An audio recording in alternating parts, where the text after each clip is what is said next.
Good Monday evening and welcome to the NCWLIFE Evening News. I'm Grant Olson. Here are a few of the stories we have coming up for you tonight. A long-delayed murder trial has been pushed back yet again, with a jury tentatively set to take up the case in March. A highway maintenance worker has received a token of recognition for saving a man's life at the North Central Washington District Fair last month. Unsettled, cooler weather on tap through Wednesday, with nicer conditions by the end of the week.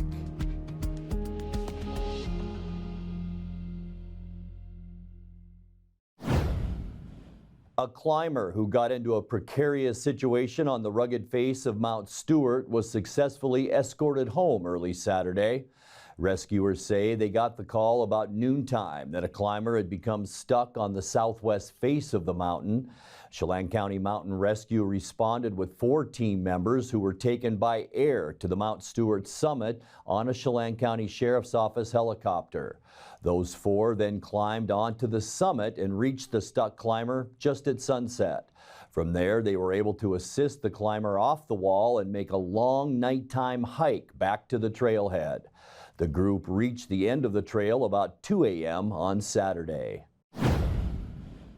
A single vehicle rollover that injured a Kashmir man late Sunday is being blamed on intoxicated driving. 20-year-old Emilio Hernandez Lopez was driving east on Highway 2 near Winton about 10:15 p.m. when his 2011 Nissan Sentra crossed the center line. The Washington State Patrol says Lopez then overcorrected and flipped the vehicle onto the right shoulder of the highway. He was taken by air to Confluence Health Hospital. Troopers say the crash remains under investigation, but Lopez will be cited for DUI. They also say he was not wearing a seatbelt at the time of the accident. A long-delayed murder trial has been pushed back yet again, with a jury tentatively set to take up the case in March. 73-year-old Uli Tuilio has been jailed since summer of 2018 and charged in the murder of his wife Peggy, who was found shot to death in their Rock Island home. Last week, Chelan County Judge Brian Huber set him over for trial in spring, but Tuilio is hoping for an appeal to the U.S. Supreme Court, arguing that police entered his home illegally when they found his wife's body. In a 7-2 ruling, the Washington Supreme Court has already found that search was legal. If the nation's highest court takes up the appeal, it would delay the expected trial date yet again. The Washington Department of Health has examined rates of excess death during the first 2 years of the COVID-19 pandemic. That's the rate of deaths that occur compared to rate that's expected based on historical data. It also looks at the effect of the 2021 heat dome when temperatures raged above 100 degrees starting in late June. The report issued last week finds that there were 5% more deaths than expected in 2020, about 2/3 of those attributed to COVID. The following year saw a 12% rate of excess deaths, about 7,300 more than expected in that period. Analysts say minority communities were hardest hit, with American Indians and Alaska Natives accounting for up to 34% of excess deaths, and Washington Hispanics up to 33%. When we come back, the Washington State University Master Gardener Foundation of Chelan and Douglas counties has launched a Buy a Garden Brick fundraiser, and we'll show you some amazing video of a sheep drive near Othello. I'm Grant Olson, and you're watching the NCWLIFE Evening News. Hi everybody, Dan Coos alongside Jesse Coble from Alpine Air. There's ice on my heat pump and under my heat pump. Well, ice under your heat pump is normal. When we go into a defrost cycle, it melts the frost off, creates water, which freezes to the ground. Ice around your heat pump is a thing that you should probably give us a call about. Turn to the experts at Carrier and Alpine Air for heat and air. Call Alpine Air. Thanks, Jesse. Thanks.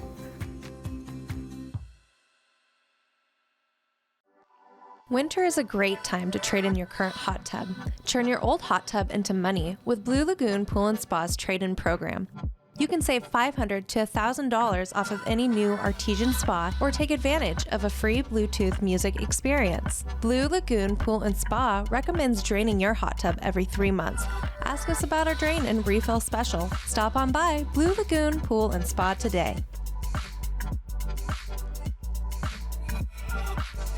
8 different political campaigns, 16 candidates, 3 cities deciding their future. NCWLIFE wants you to be informed when you cast your ballot in this November's election. That's why we're sitting down with candidates across the ballot for mayor, city council, and school board to talk through the issues and help you make the best choice. Look for those interviews right here on this channel starting October 22nd and on our website, ncwlife.com.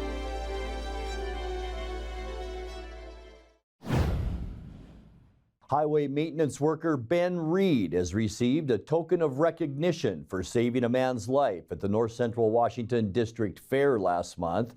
Reid was observing the livestock sale at the fair when he heard a commotion over by the grandstands. According to a blog post from WSDOT, Reid made his way over and found a man unresponsive on the ground. He began performing CPR, and after 28 compressions, the man regained consciousness. A few days later, Reid was surprised at work by Assistant Regional Administrator of the Washington office, Terry Behrens, who awarded him the Safety Challenge Coin, a token awarded to individuals with a commitment to safety and life-saving actions.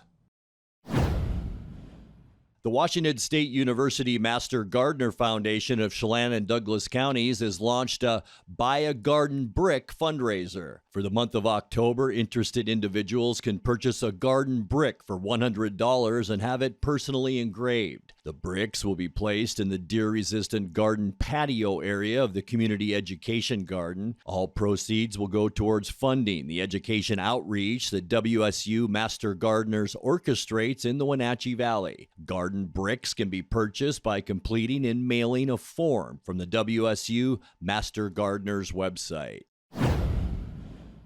Moving a flock of sheep from one grazing range to another isn't the easiest task, especially when there's a state highway in their path. The city of Othello shared this overhead video on Friday of a sheep drive that crossed Highway 17 on the edge of town.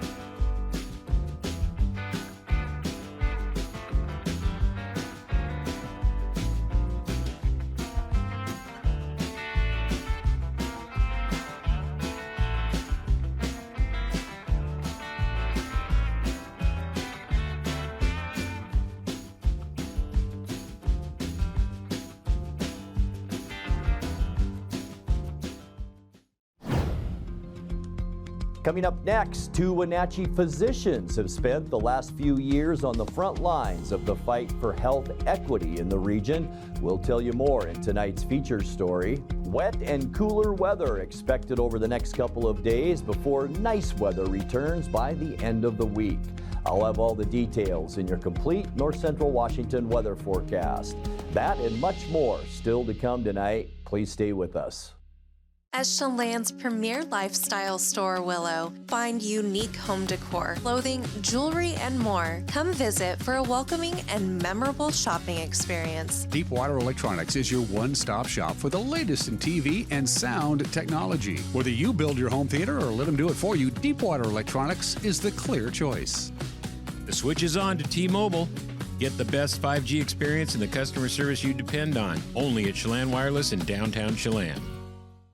We're turning up the heat with the hottest deals of the year. Right now, during the hot summer clearance sale, only at Click It RV. #1 in sales and service. The best RV brands. Over 1,000 to choose from. And the best deals of the year on remaining 2023 model year-end clearance with incredible 30% off. Brand new RVs discounted up to 30%. Save thousands. Plus, no payments until 2024. During the hot summer clearance sale. Now, only at Click It RV. 5 Superstore locations. Hurry in today. In tonight's features story, 2 Wenatchee physicians have spent the last few years on the front lines of the fight for health equity in the region. Now they have it in their job title. Dr. Mabel Bodell and Dr. Bindu Nayak have been named the medical co-directors of health equity for Confluence Health, the hospital and clinic system that serves most of Central Washington.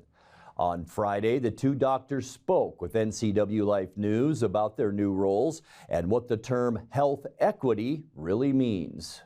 Health equity is achieving the highest level of health for all people, where everyone has a fair chance to attain their optimal health, regardless of race, ethnicity, sexual orientation, gender identity, socioeconomic status, preferred language, and other factors that may affect their healthcare access and their health outcomes. What are some of the obstacles to achieving this? It sounds like a noble goal, but what's getting in our way, Dr. Bodell? So, well, first of all, here in this region, so our biggest minority is the Latino community, and of course, English as a second language, or some of our community members who are monolingual, meaning that they only speak Spanish. So that could be one of the first barriers that they could face when they get into the healthcare system. So how they could, again, understand what is going on with their health, following instructions. So that could be one of the first barriers. Can you think of particular examples of how one patient or set of patients might achieve a good outcome, but a lack of equity prevents another patient in the same situation from reaching a good outcome? We can give you a couple of examples. So, for example, colorectal cancer screening. So, is now recommended for anybody who is more than 45 years old. We know very well that, unfortunately, in our community, my Latino community, so screen less frequent for colon cancer. And there is a misconception about preventive care. So we don't go to the doctor when we feel well. We only go to the doctor when we are sick. So doing this as a preventive measure is really something that is not embedded in our culture.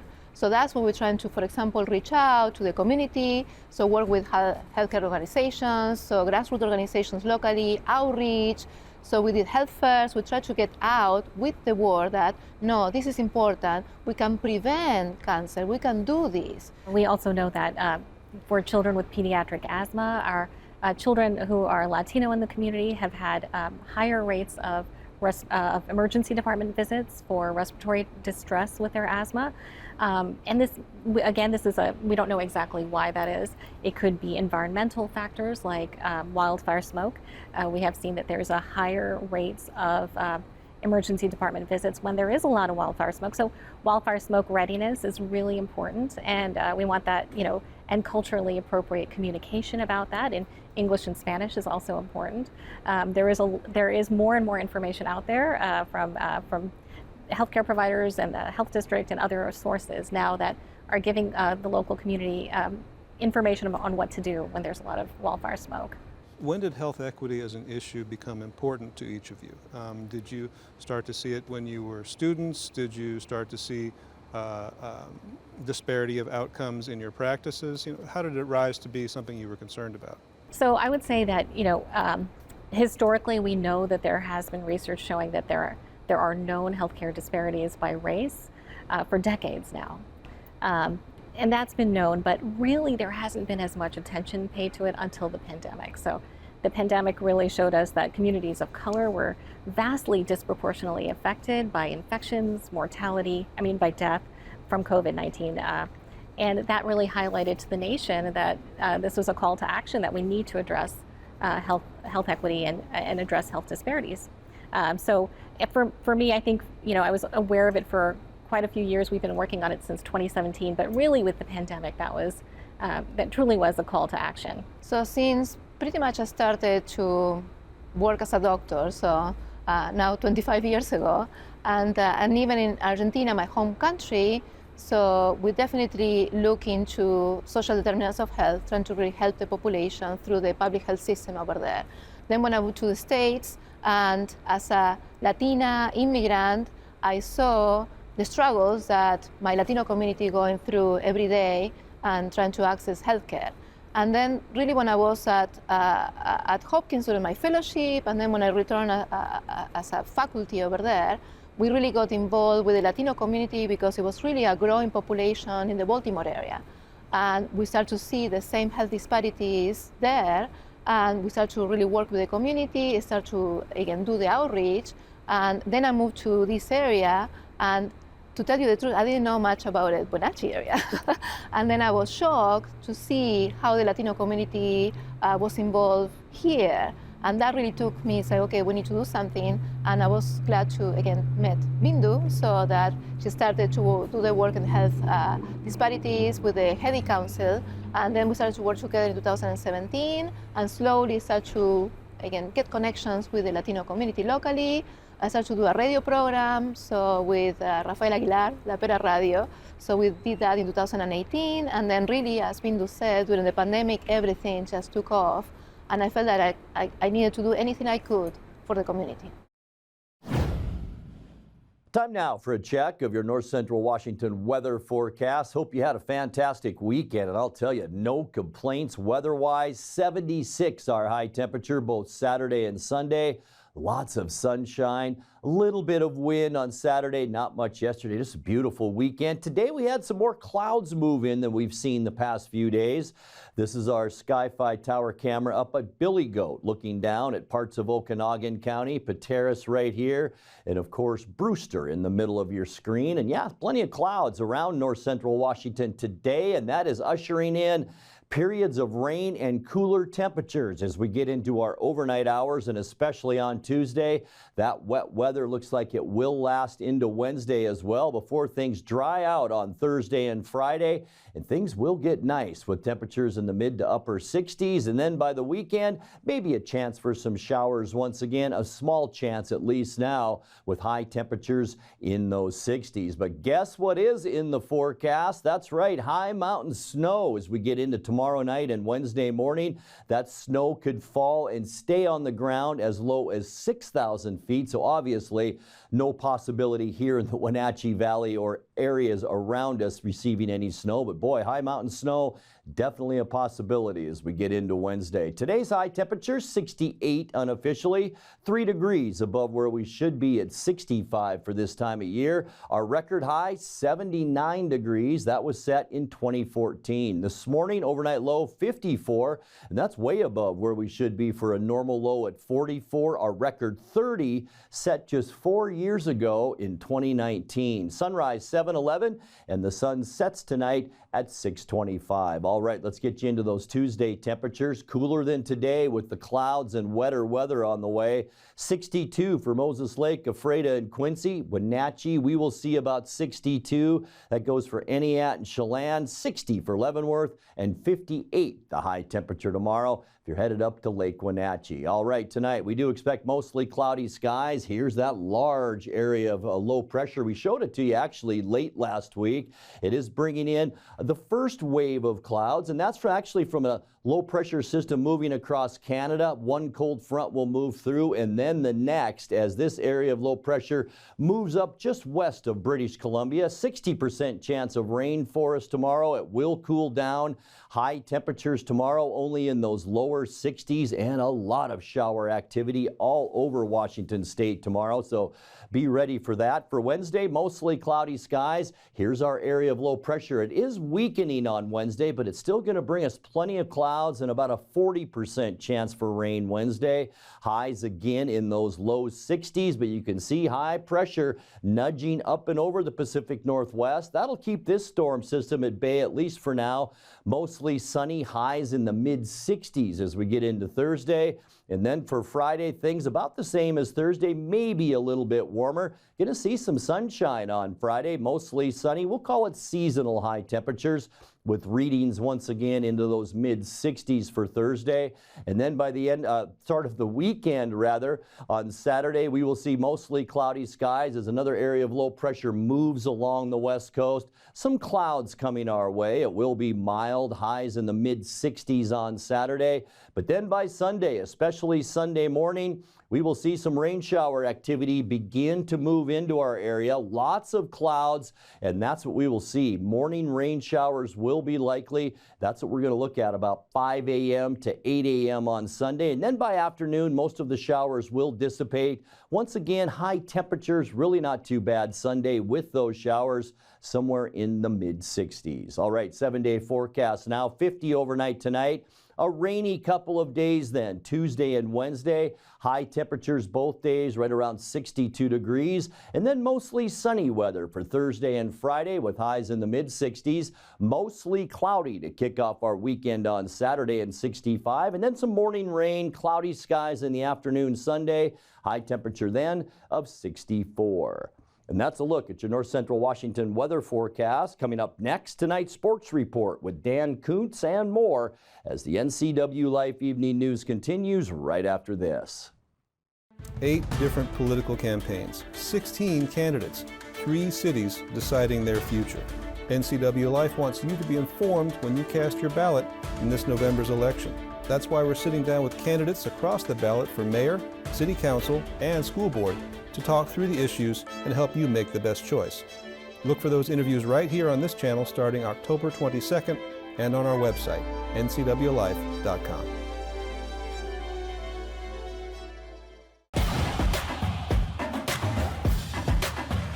Dan Coons filling in for Eric Granstrom as we wrap up the weekend that was sports, and we always begin with high school. The Eastmont Wildcats are now 6-0 on the season with a rather impressive victory over West Valley on Friday night. A lot of penalties, but Eastmont takes care of the Rams. We had a running clock in the second half. Grant Olson and Paul Collard with the call here on the NCW Life channel. Your screen behind Luke Gale. Handoff, there's Peterson, and he's got some room, and the goal line in sight. Peterson into the end zone, 39-yard touchdown. That's a good point, too. Gale just going to keep it right up the middle, and he is in for the touchdown. 1-yard run by the quarterback, Luke Gale. And we're quickly now at 13-0 here in this Big 9 contest. This time Jackson West left side as Ruffins on the right side. Handoff right side and all the way into the end zone for the Wildcats. Number 24, Julian Cortez, the junior. And that is a 9-yard touchdown run for Cortez. And East 10. Eastmont, ball at the 17-yard line of West Valley. Guest in motion. Play action. Gale looking down the middle of the field has Jackson West, center of the end zone, touchdown, 17 yards.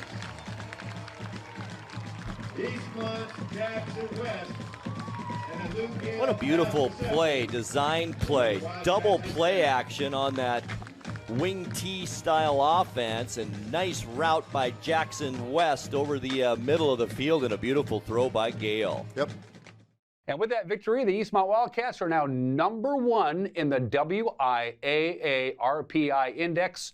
Number 2, Moses Lake. And yeah, these two teams, the Wildcats and the Mavericks, will meet on the gridiron in the final league game of the year on October 27th in East Wenatchee. That's going to be a barn burner. The Wildcats travel to Sammamish this Friday. They're going to have a tough one. It's a non-league tilt against 4-2 Skyline. The Mavericks will travel to Sunnyside. It's not often that a 2A school beats a 4A school in any sport, but by golly, the Ellensburg Bulldogs did just that. They beat up on the Wenatchee Panthers 27-20 on Friday night. The Panthers twice had the ball with first down inside the Bulldog 5-yard line, failed to score either time. Wenatchee travels to Davis this Friday night. Another Big 9 action for Friday. Moses Lake steamrolled Davis, and Eisenhower no problems with Sunnyside had no problems with Eisenhower. Kashmir led 35-0 at the halftime. Needless to say, no real problems at the Pear Bowl in Peshastin. They defeated Cascade 63-0. Now the Bulldogs will host OMAC Friday night. That's the game we're going to have right here on the NCW Life channel. Speaking of OMAC, the Pioneers crushed Quincy 55-14. Chelan won a non-league game on Friday night against Colfax. Another Friday night football game, some scores that we got. Ephrata knocked off Sela 27-24. It was Okanagan all over Tonasket 60-0. Another shutout for Manson. They beat Moses Lake 42-0. Trojans are a good football team. Soap Lake knocked off Bridgeport 40-28. Sticking with the high schools, the Wenatchee Panther girls soccer team avenged an earlier loss to Eastmont. A come-from-behind 4-3 win on Saturday afternoon at Wildcat Stadium. The game included a wild second-half sequence with 2 goals being scored within 45 seconds. Sebastian Moraga and Matt Wisen have the call right here on the NCW Life channel. But apparently, right now, we're just getting ready for the free kick. Let's see, it looks like it's number 9, Johnson, right-footed. Oh, my goodness, what a start! The second shot, go, go, go, go, go! Be prepared for that long ball through. Oh. Sorry about that, Matt. Just be prepared for that. I mean, because it looked like your attacker for Wenatchee was just not aware. Left-footed shot, the shot, and it sails into the net! Oh, my goodness! Oh, my goodness! A bucket of ice-cold water on the collective heads of the Eastmont Wildcats. 6 minutes into this, the second half. Johnson Johnson the shot, and she airmails it. And a lucky break for Wenatchee. Madison Norden inside the box. Oh my goodness! Nobody to tap it in, and Wenatchee takes the lead. Yeah, great shot. Good follow-up. Unfortunate for Eastmont. You can't be defending with you're facing your own goal. Inside the box. Oh my goodness! Nobody to tap it in, and Wenatchee takes the lead. Yeah, great shot. Good follow-up. Unfortunate for Eastmont. You can't be defending with you're facing your own goal. In that case, Wenatchee ran right past a defender who was unaware of the attacker coming in, and just kind of a communication breakdown there. Ariana carry on for Wenatchee, and how big, oh my goodness, good opportunity, the shot, go, go, go, go, go, go! Oh my word, what a game we're watching, Matt Wisen. Yeah, great answer. Great answer. Fantastic shot. Goalkeeper initially was not expecting that. She was, I think, getting a water or something on the near post, and turns around, sees Eastmont attacker just barreling down on her. Was that Paige Fisher there? No, I thought it was Johnson. I thought the one who missed the penalty kick. Okay. Play continues. Gors Didier leaving her marker behind. Gors Didier into the box. Gors Didier, one final touch. Bunch somebody defender. Oh, go, go, go, go, go, go, go! Oh, my word! What a game! And wrapping up our coverage on the pitch, it was Eisenhower over Moses Lake, and as you see, Davis knocked off Sunnyside. The Wenatchee Wild had a winning weekend, although that says Big Nine girls soccer. Trust me, it's hockey. They lost to Prince George on Friday night, but they came back and won 6-3 on Saturday, and then they were down 4-1 early in the second period yesterday against the Kamloops Blazers, but they got a hat trick from Easton Armstrong, and they come back to win in overtime.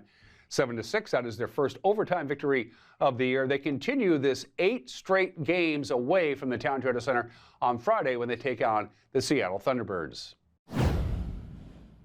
Washington State Cougars fell flat in the fourth quarter, and they lose in the Rose Bowl to UCLA, their first loss of the year. The final was 25-17. The Bruins scoring 16 points off of 4 Cougar turnovers to seal the deal. Central squeaked by Eastern New Mexico 38-35. The Huskies and Eastern did not play. The Minnesota Twins pulled even. Big upset yesterday in their series against the Astros. They won 6-2 in Houston, so now it's 1 game apiece in that playoff series. Game 3 is in the Twin Cities tomorrow afternoon. The Rangers grabbed an early 9-2 lead, but they held on and they upset the Orioles 11-8 yesterday. This is unbelievable. Texas has a surprising 2-0 lead in the series. In fact, the Rangers can win the series with a victory at home tomorrow night. And your schedule as we speak. It is the Phillies and the Braves on TBS. Don't change the channel. We need the ratings at 6:07. Also on TBS, it is the Diamondbacks and the Dodgers. And finally, the Seahawks. They had their bye week, of course, but the other 3 teams in the NFC West saw action yesterday. 49ers rolled over the Cowboys 42-10. The other teams, the Cardinals and the Rams, both lost. Bengals beating the Cardinals. The Eagles beat the Rams. Seahawks didn't play anybody. Needless to say, it was a good Sunday for the 49ers. And that's sports.